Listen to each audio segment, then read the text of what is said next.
За вниманието. Новиот државен јавен обвинител Ненад Савески утро во ја превзема функцијата.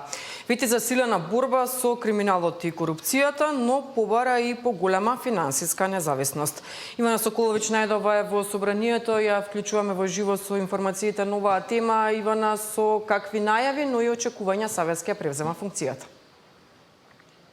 Така деспе на новиот државен јавен обвинител Ненад Савески официјално денеска ја презема функцијата, со што станува деветиот поред јавен обвинител од осамостојувањето на Македонија. Утрево тој пред собранискиот спикер Гаши се заколна дека ќе го почитува уставот и законите, дека ќе совесно ќе извршува својата функција, која што од денеска ја превзема во негови раце, а претходно и собранието даде поддршка за неговиот избор со 66 гласа. Вети дека ќе се залага за транспарентност и отчетност пред граѓаните, дека нема да има случаи во кои што ќе му бидат дадени приоритети и дека ќе постапува еднакво за сите. Очекува дека ќе се модернизира обвинителството, дека ќе се соработува и помеѓу самите обвинители, но вели дека не е загрижен и не чувствува политички товар, тоа што 66 гласа за неговиот избор на вчерашната пленарна седница дојде од мнозинството. Вели дека за него е важно да се раководи според уставот, законите и меѓународните договори кои што се ратификувани во собранието. Очекува и финансиска независност на обвинителството и на обвинителската служба, но вели дека ќе даде приоритет, како што кажав, на секој еден предмет кој што и досега бил во фиока. Да слушнеме дел од неговата изјава по дадената заклетва. Во овој момент сакам да ги повикам сите јавни обвинители заедно со мене, кои што и додека ја давам оваа изјава ја работат својата работа. Нивната работа не зависи ниту почнува со мене, ниту завршува со мене. Секој јавен обвинител има законска обврска да постапува по тековните предмети.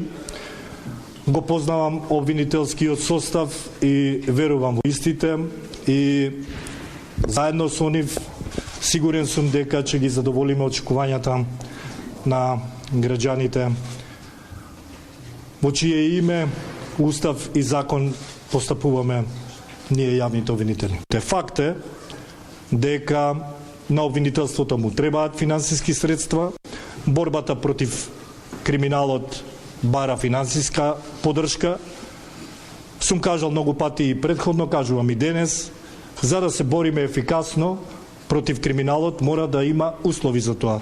Еден од условите е да имаме и финансиска можност да се бориме, да го следиме чекор, да бидеме уз криминалот, за да можеме да го следиме развојот на истиот и да биде откриен и на соодветен начин секој кој што го прекршил законот да биде изведен пред лицето на правдата, односно да биде гонет. Да, Иван, истовремено денеска во собраниските комисии стартуваше и амандманската расправа за новиот закон за јавно обвинителство, закон по кој што впрочем ќе треба да работи и Савески. Како течеше расправата под оваа точка? Така, паралелно додека Савески се обврза на почитување на високите правни акти во државата, во собраниската комисија за политички систем почна второто читање за законот за јавното обвинителство. На маса пред пратениците беа ставени 27 амандмани, од кои што најголемиот дел или 13 поднесени од ДУИ, 10 од СДСМ и 4 амандмани поднесени од пратеничката група на ВМРО ДПМН. Од досегашната дебата прифатени се само два амандмани, односно од кои што на ДУИ, од кои што едниот е за бришање на член од законското решение, од текстот кој што е пред пратениците, а останатиот прифатен амандман, се извинувам, е во однос на тоа новиот државен обвинител кој што ќе се испира од сега па натаму да поседува само македонско државјанство. Дебатата е прекината, дадена е пауза во комисијата, а по пленарната седница расправата ќе продолжи на останатите поднесени амандмани. Да слушнеме дел од дебатата која што досега се водеше.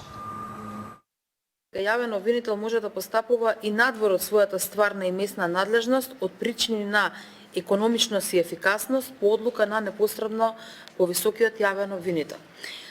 Бараме бришање на овој став затоа што сметаме дека со вака дефинираниот, односно недодефинираниот став, се отвора широка можност за различно толкување, која понатаму ќе предизвика и отстапки од она што значи законско работење согласно постојните закони на јавните обвинители и сметаме дека со тоа се создава и ризик од произволно отстапување, се разбира. Овој амандман исто така за нас не е прифатлив. Ова особено од причина што јавното обвинителство знаеме дека се соочува во недостаток на кадри обвинители и ова одредба е во согласно со начелото на ефикасност на постапката за да може ефикасно да се постапува и да се обезбедуваат доказите. Можам да посочам и практичен пример, таков е случајот со Кочани. Обвинителството во Кочани има само 2 обвинители, од кои во трагичниот настан во случајот со Кочани, едниот од обвинителите, член на неговото семејство, беше една од жртвите во немилиот настан.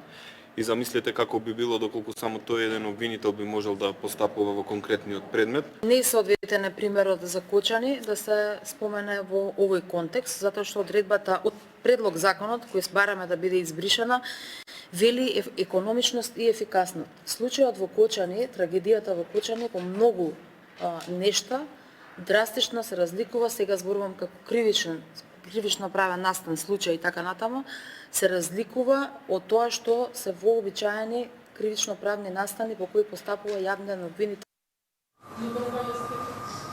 Да, ова беше само дел од дебатата во Комисијата за политички систем, каде што нама се составени амандманите кои што ги барат пратениците како интервенција во законското решение за јавното обвинителство. Токму овој закон ќе го чека и Савески, кој што вели дека според него ќе бидат поставени приоритети и за нивното функционирање како обвинителство. Вели ќе го чекаат конечниот текст за да ги видат оние работи кои што се усогласени во парламентот. Според најавите од пратеничките групи, овој закон се очекува да биде изгласан до крајот на месецов. Деспина.